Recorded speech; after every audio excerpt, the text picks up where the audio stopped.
Hey, Thomas Bartke here with Trackify. So this here is the TrackifyX game. It's here in the user interface when you're using the new Trackify, the TrackifyX, and it's actually pretty cool. I've practiced a little bit. My 13-year-old son has kind of given me some tips to not run into things so badly.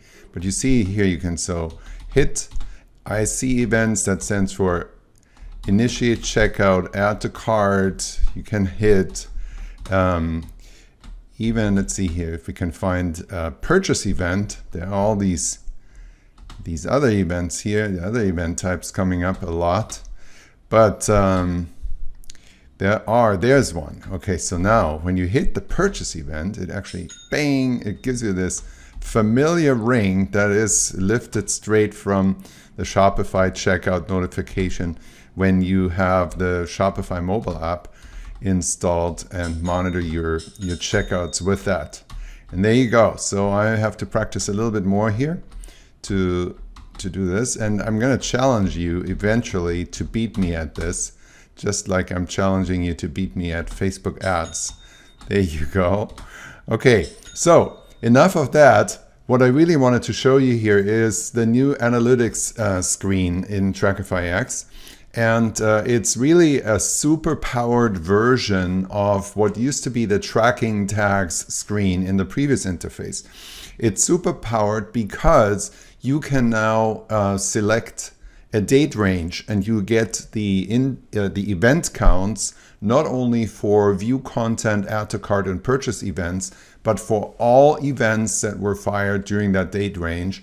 And we're also give you a revenue column here that is, of course, only looking at the purchase events. So you can click on here. Here's a calendar comes up, and whatever date range you select, let's just go for 3 days here, the last 3 days. It will list all the tags, the stats for all the tags that are in your store, and it'll break down all the event types. We have listed the main ones, view content, add to cart, and purchase up here.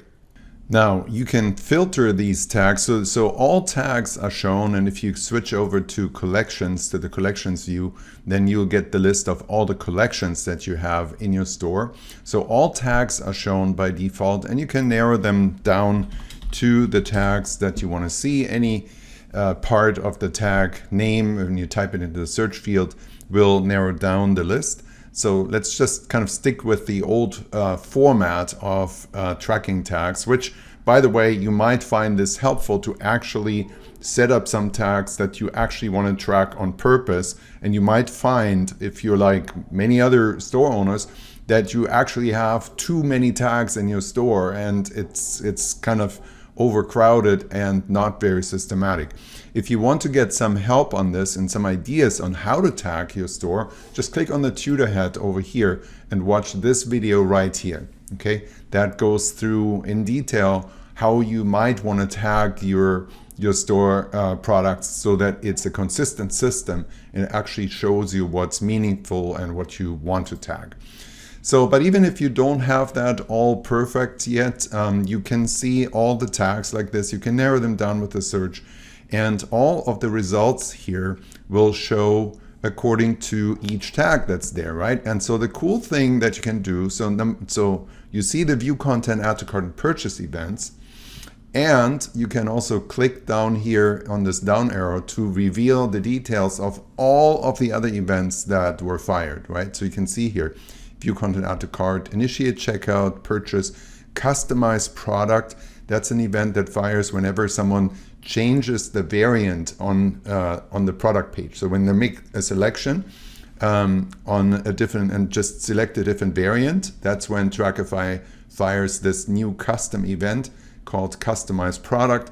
And of course, it indicates higher engagement than just seeing a view content event, right? You can see here for the same time frame, view content events are just under 9,000, customized products are just under 5,000. So that is more specific engagement right here.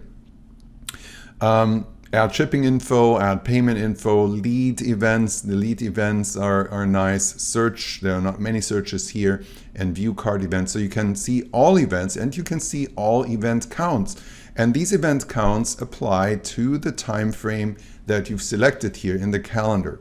So what you can do here, even more powerfully than with the previous version of Trackify, is figure out what event might be a good event to test for custom audiences and then building lookalike audiences based on that event, combined with the specific tag where it happens, and also combined with a specific time frame that the numbers are showing you, right? So right here, the lead event, for example, has 581 events. That's plenty. So that means if I selected this 3-day time frame here, it might be a really good idea to build a custom audience and then a lookalike audience based on that for the lead event. So a custom audience that uses the lead event, it uses this tag, and it uses the 3-day look back period. Because what happens when you build shorter look back periods into your custom audiences is that they will renew more frequently, right? Because 3 days after someone triggers the event to get into the audience, they're going to get back out, because the audience, when you build them with a 3-day look back period, that means that everyone will be purged from that audience 3 days after having entered into it by triggering the event, right? So follow me here. If you build the custom audience for 3 days, someone who enters it today because they are triggering the event is going to get out of that audience 3 days from now. So if you have consistent traffic in your store where every 3 days the audience is going to be replenished to about the same number of events, that's a great audience to build. And when you build lookalike audiences based on a short-term look back period like this, the lookalike audiences frequently rebuild, right? Because the makeup of the base audience, which is the audience I'm talking about here, the custom audience, is changing all the time. It changes like every day. New people come in and a bunch of old people are removed after 3 days. So it changes frequently on the base audience, and that makes the lookalike audience rebuild frequently. That, by the nature of how lookalike audiences work, makes them refresh more. It refreshes better. It stays a fresher audience. It builds better campaigns and better targeting. Try it, okay? Now, how do you try it? Well, simply, you just go to the audience manager, you remember the tag, you can even copy the tag from here, and you remember the event type that you want to build. So in this case, we want to go for the lead event, or you can also go for the customized product event, and we have a 3-day look back period. So you just simply go to the audience manager, go to the custom audience builder, you put the tag in here from our, that we copied from over there. As event parameter, if you want to use a tag as event parameter, you need to select content name. Okay, this here you want to always keep that on contains, and there you go. So now we're going to name the audience. I'm going to name it according to the tag, and I'm going to select an ad account here,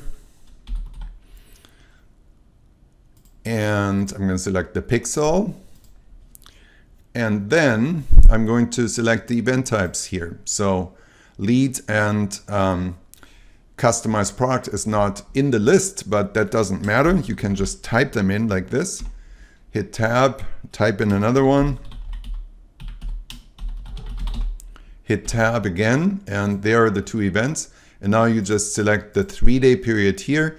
You might want to just, for good measure, build a 7-day as well, so you have some things to test out. But these are awesome audiences, awesome custom audiences to target them, to retarget them directly, as well as I explained before, to build lookalike audiences based on them. And that's going to be really cool.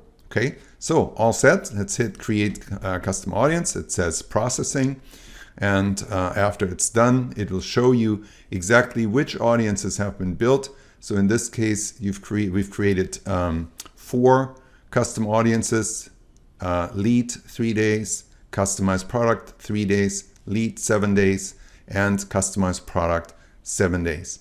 And then you can go over to the audience list, and you can do that right away. And it pulls down the list of all custom audiences. This takes a little moment because it goes into your Facebook account and pulls them. You can filter them down by custom audiences. And here we can maybe just sort them by when they were created. And here are the 4 audiences that we just created. And you can just click all 4 of them. This blue button here becomes active. You can hit that and say create lookalike audiences from the selected base audiences. And when you do that, you see the screen will change over to the lookalike audience builder page, and it'll populate with the account that was selected for the audience list where we just selected these audiences. It will pre-populate this field here with the selected audiences that you checked in the previous screen.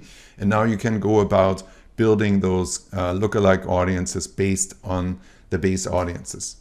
It doesn't matter what I check here because I'm going to just put in United States here. United States, well, that's kind of weird. It populates with the thing that is not the right thing. Okay, so there you go. United States of America. Regions, you can leave that blank when you're working with countries. It doesn't matter here. And now you go for different audience sizes. I usually kind of start not by building all of them, but just by checking a few of them and going for it. And then you click create lookalike audience. It confirms that you want to actually create 12 lookalike audiences in one go here. And the way this works is we have 1, 2, 3, 4 base audiences. Each of them will build an audience size for each, a lookalike audience for each of the selected audience sizes, and each of the countries.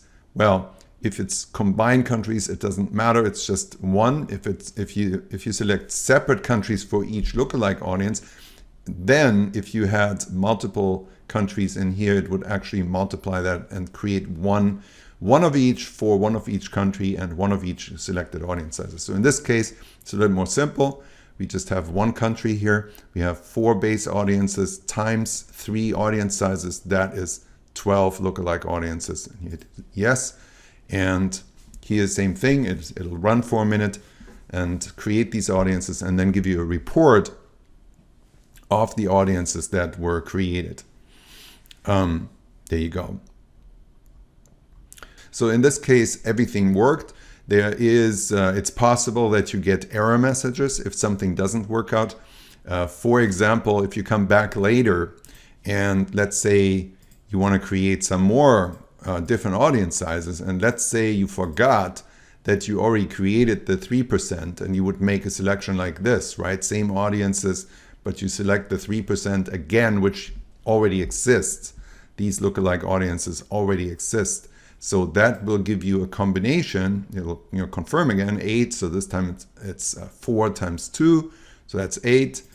Now this time it'll run, and then the report will give you success messages for the 4% audiences, and it'll give you error messages for the 3%. And it'll tell you that these are duplicates and you can't create duplicates, right? Now that makes sense, right? So beautiful. That's how it should work. And then you can go back to the audience list and look at these new audiences that have been created. And again, you can select here sort them by created date and then filter them down by lookalike. And here you can see all the lookalike audiences that have been built. You can build them here usually directly, straightforward. You can build them right away, even before the custom audiences have been populated. So that kind of is helping your workflow a little bit. And that helps. So this was the whole turnover, starting from looking at analytics, identifying your best short-term audiences, for which date range or time frame they might be good, and then identifying them there. going over to the custom audience builder to actually create these audiences, the base audiences, and then going to the audience list where you select the audiences and then hit create lookalike audience from the selected, and there's your whole workflow. And you can kind of see how much faster even the whole workflow and the turnaround for these audiences works. Now, one question that comes up really frequently is, can we build these lookalike audiences that identify a range? Like you can in Facebook directly. You can build lookalike audiences that are, for example, 2 to 3%, right? And my answer to that is that no, you can't. You can't build them in Trackify. You can go over to Facebook and build them there in your audience manager.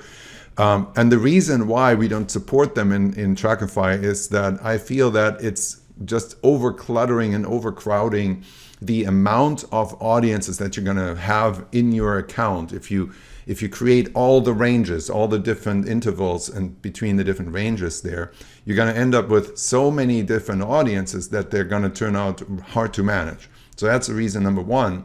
And the second reason is that you can build the same audiences that you would get if you select lookalike audience 2 to 3%, simply from the audiences that we've created here, simply by including one of the lookalike audiences in your ads and then excluding the other one. So the way this works in that example, 3%, 2 to 3%, you could build that audience exactly by setting it up in your ad sets where you select the audiences in the first place. And it's very simple. It's just one extra click. You would select the lookalike audience 3%, and then you would select on the exclude field the lookalike audience for 2%. And that would build the exact same audience for that ad set as if you build a lookalike audience 2 to 3% directly in the audience builder and then use that audience. That's exactly the same audience, okay? By definition, that is the same audience. And so you can see with that strategy, once you know that, you can actually build any range that you want, right? You don't have to just limit yourself to 2 to 3, 1 to 2, 2 to 3, 3 to 4, however many you would want to create there. But you can test anything. You can test 2 to 4. Just include 4% and exclude 2%, and so forth, right? So you can test and try all combinations, and imagine how many audiences of the interval audiences you would have to build if you actually want to be in that position to test everything. It's just an enormous amount of audiences. Okay, so that's just an additional bonus tip here for this. So, and with that, we're pretty much at the end of this video. If you have any questions, always check the tutor head for content videos here that are contextual. There are also some steps here and some frequently asked questions. And then, of course, you can always reach out to the in-app chat, and you can also check the knowledge base. That is a good thing to do when you just simply find an answer yourself. You type something in here, it'll search the help articles, our knowledge base, and you can frequently find like really good things and good information there as well. Okay, great. So let's go back and play the game a little bit more, so I can challenge you on that later. Yeah, so you get some ecom tips here every now and then. Improve your search engine optimization. So read the tips and take a break from your hard work in Facebook ads and in Trackify every now and then. And that's what this relaxing game. It's really quite what would you call it? Quite addictive. It's fun to play, and it kind of ties in with the events, so you can kind of focus your mind and relax your brain at the same time, and see if you can beat me or if you can beat the other players. We're going to have an actual leaderboard going right now.